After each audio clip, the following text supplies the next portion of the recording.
It's very, very clear, as we've seen, that in this world we are tempted to look for answers rather than living with ambiguity. Typically, when we're immature in the faith, we look for simple, clear answers. But when we grow into maturity, we begin to live with a measure of ambiguity, knowing that life is really rich in ministry, in mystery rather, and that we have a puzzle that we're dealing with here. Something that will force us to wrestle, but we want answers. We demand answers, I fear sometimes, and not process. But we're invited to really, in Scripture, understand that life is a process, it's a journey, where there will not always be explicit answers to what's happening with us in our life. I think part of it is that we're trained to come to conclusions that somehow we can control. And we're looking to control every area of life. And when times get difficult, and there are setbacks and unexpected turns and twists in our road, what will take place then is we'll panic.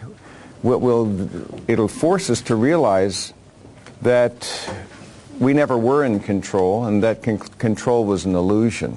We're rather good, though, at trying to create artificial worlds that are nicely controlled and clear packets and so forth, creating an environment that gives us that illusion of autonomy and security and control. But when things happen outside of our province, we begin to realize that we never were. And that control was something that we were clinging to almost like a god. Because people have a natural disposition toward autonomy. At the end of the day, our natural disposition is not toward radical trust in God. It's not toward the fear of the Lord. But rather it is toward a mindset where we can have God in our lives, but we basically want to be pretty much in control of our own journey. And that we really do not want to trust Him in that way. And radical trust is the way of wisdom. Autonomy is the way of folly, as we look at and see it in the wisdom literature. But there's going to be constantly this temptation. And all of us will have moments when we ask the question, is God really there? These problems that we experience will trouble us and help us wrestle with these issues.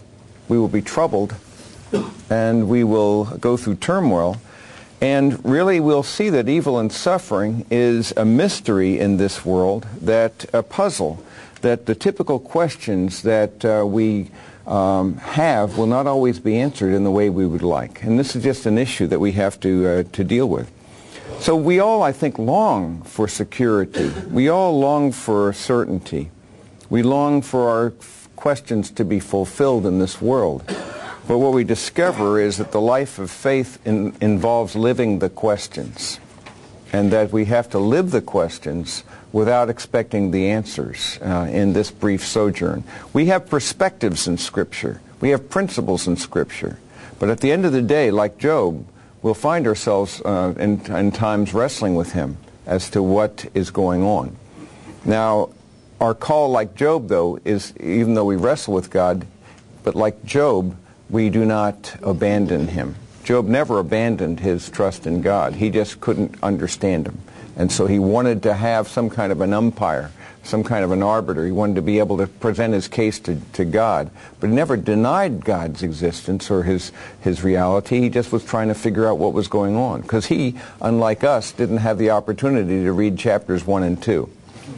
And that makes a big difference. Now, by analogy, then, there are chapters 1 and 2 in our lives that we don't get to read. You see, you're not going to read the chapter 1 and 2 in your life. And there is sense. We start the book, and we say, just hang in there, Job, because I have a perspective that you don't have, you see. And there is this perspective that we have to embrace that we may not have now. But the idea of the why of grief is a normal why, and it is a why that it believes somehow that there can be a solution, especially when we grieve, but not as those who have no hope. But there is a why of despair, and the why of despair is a different thing altogether. The why of despair assumes there is no solution, and assumes you cannot trust God. Now, the issue we're going to be coming back to again and again is that God invites us to trust Him, not to understand Him. There are going to be many things that will happen in specifics of our life where we will not understand. We have to live with that reality. It's as though you and I were suddenly given a puzzle and we don't see the box cover. And it's a 1,000-piece puzzle, and all the pieces are laid out in front of us, but we only get to select 3 pieces and try to sort out what the puzzle looks like. You see, now the box cover is Job 1 and 2 in part, you see. We don't get that box cover. Any of you are such purists that you work puzzles without box covers, without seeing the picture? Most people like to at least know where they're going, don't they? And that's really what we like. We like that sense, okay, this is going to be here and that's going to look like that. And then we kind of attack the problem. Imagine even making it more complex. Suppose you have those 1,000 pieces and you put them with the cardboard side up. Yeah. Now watch the fun, you see. Just think about what would be involved in trying to do that. So what we actually have is this. We have a 1,000-piece puzzle. The cardboard side is up except for maybe about 10 pieces. And there we see the actual color on those pieces, but we still don't have the box cover. Do you get the idea here? And then for us to demand that we have the picture, and to suppose that if we don't understand, therefore there cannot be a good, reasonable God. You see how arrogant that is, to suppose that we are in that position. This is why in my book, I'm Glad You Asked, I talk about atheism, and I use the example of taking a large circle.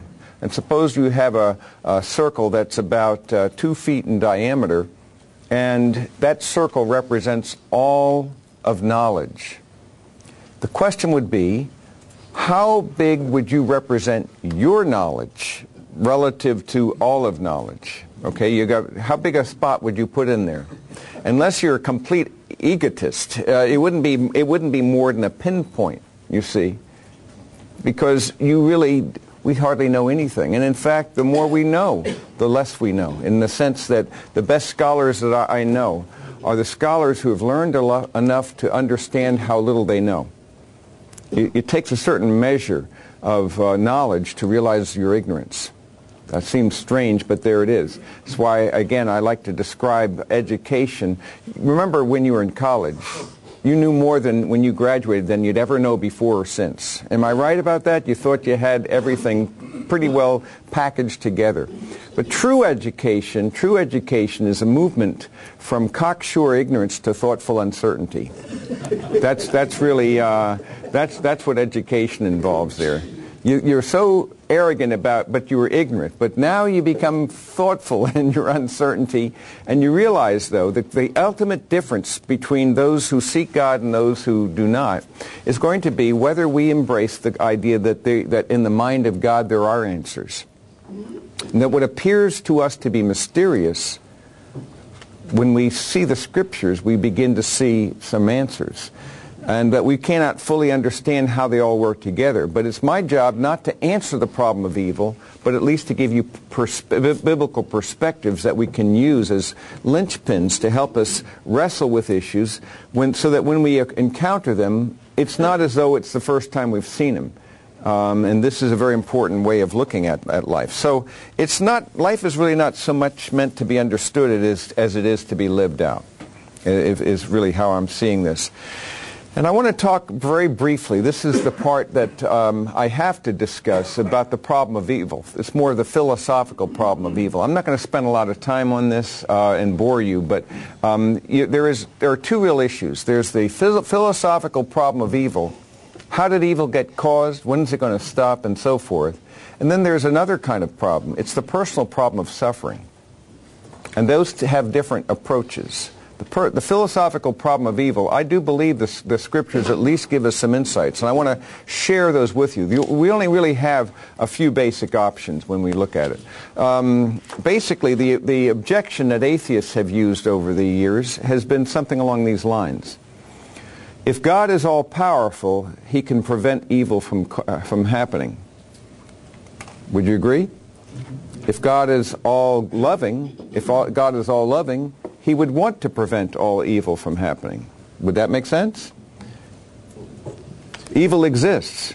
Therefore, they conclude there's not an all-powerful and all-loving God. Do you see the argument? That's the basic argument in its simple premises. I want to suggest that there are some real flaws with that argument.